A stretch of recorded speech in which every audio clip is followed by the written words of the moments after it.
Facing record low poll numbers, soaring gas prices that are putting a real strain on a majority of American families, and a deeply unpopular war with Iran, Donald Trump is laser focused on his vanity projects in Washington, D.C. Things like his $400 million ballroom, the one that he's asked Congress for another $1 billion for to secure it, his Victory Arch, and his reflecting pool reno that he paid a surprise visit to last night. While there, he was asked by ABC News' Rachel Scott why his focus is on this stuff against the backdrop of a war with Iran, and here was his totally unhinged answer. It's such a stupid question that you asked. We're fixing up the reflecting pond to the Lincoln Memorial, the Washington Monument, and you say, why are you fixing it up? Because you can understand dirt maybe better than I can, but I don't allow it. This is one of the worst reporters. She's with ABC Fake News, and she's a horror show. She's saying, why would you bother fixing this up? A question like that is a disgrace to our country. I mean, like, it's not like he's down there with a freaking paintbrush. Why is he so mad? The answer really is important, though. And it adds to a litany now of episodes in which Donald Trump has been verbally abusive toward a journalist, not just journalists, but female journalists. It's far from a stupid question, though, to ask the commander-in-chief, especially since some of his own fellow Republicans are starting to grow skeptical of some of these projects. Punchbowl News is reporting this today, quote, several House and Senate Republicans are privately raising alarms about the money and the political pitfalls of funding anything related to Trump's controversial ballroom. Some of these skeptical Republicans feel the ballroom project is just too politically toxic right now, especially when Trump said for so long that it would be paid for by private funds. Quote, a first-year poli-sci major would know not to ask members to take this vote, and we hope the Speaker does too. That was one House Republican. Another House Republican put it this way, quote, there is no way in hell that this will get 218 votes on the floor.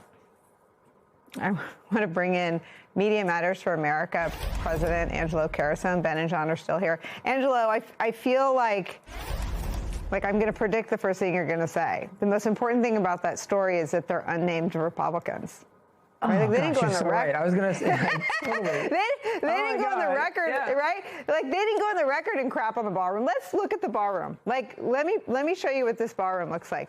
One, Americans are paying record high prices at the gas pump. Two, economic anxiety and economic inequality are soaring. And three, this was not a journalist that snuck into the Oval to catch Donald Trump secretly foaming at the mouth over his gold ballroom. Like, this is what he's projecting to the country. This is what he wants people to know he's doing all day, every day.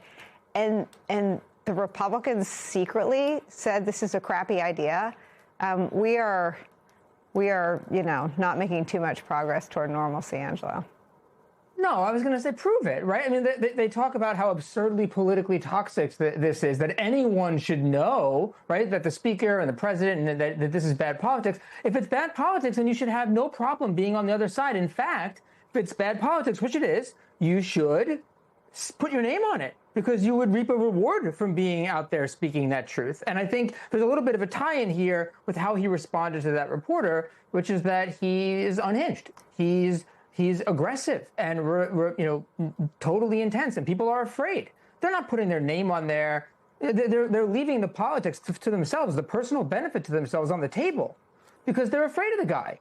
And I think that's the tie-in with the reporter response, which is like, that is what he thinks is going to work. If you just get overly aggressive, you can get in the heads of the people you're engaging with, and maybe they'll be quiet, and you can just bluff your way through. If you put a fresh coat of paint on everything, then somehow the people that are out there, your own supporters that are out there now increasingly saying we can't afford this, will somehow think, well, everything is going great because things seem a little bit cleaner. And that's the narrative that he's sort of pushing. The other piece of this, which is a little bit to the side, but I mean, there's something to unpack about this in his larger well-being, which is, did he totally not hear what the reporter said, not understand what she said, or intentionally distort it? Either way, there's so many problems with how he responded. It gets into misogyny and everything. but he genuinely didn't respond. He just made up a response. And that ties into a lot of the way I think he's engaging online, and even this narrative that he's pushing about gas prices, that somehow you can just throw anything out there and people are going to eat it. And that's been true for a while, including amongst his supporters.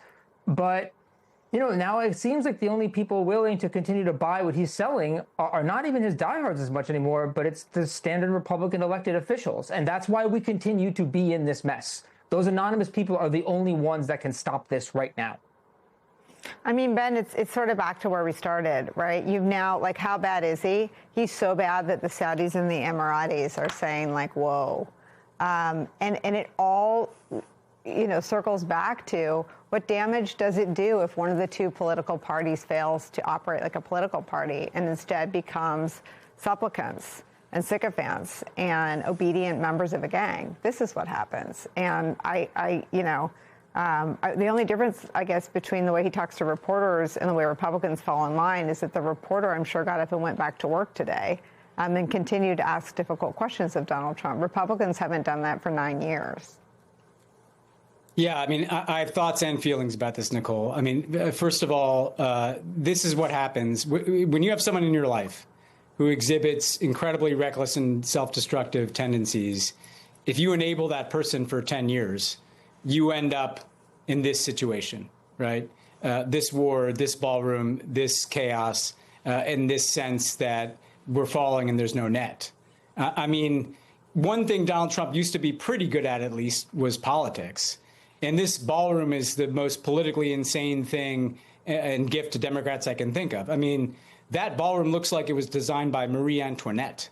It's for that to be what he's focused on at a time of an affordability crisis. We didn't even talk about the cost of that war, which is surely going to run into the hundreds of billions of dollars, money that could cover, you know, affordable health care subsidies for every American. Now he wants to raise the money to build that ballroom. That is a monument to the Trump era, to his ego, and to what his priorities truly are, which is not the people that voted for him. It's his ability to sit with his rich tech oligarch friends who, along with the taxpayer, are paying for this corrupt ballroom that looks like it literally came out of pre-revolutionary France. And then the second thing I just want to say is, I have 2 daughters. We do not talk enough about the fact that we've had a misogynist dominating our national discourse for 10 years.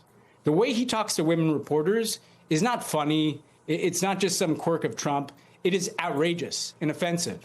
It is not good for our young girls in this country. We're going to be living with the consequences of it for years. We don't talk enough about what he has done to debase discourse in this country and to put at risk women and girls in this country.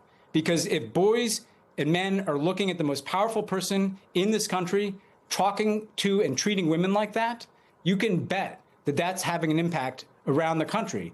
And I just think that's the intangible that these Republican elected officials who just like to say, well, that's Trump being Trump, or I wouldn't have put it that way. No, you are a co-author of that. And shame on you for doing that.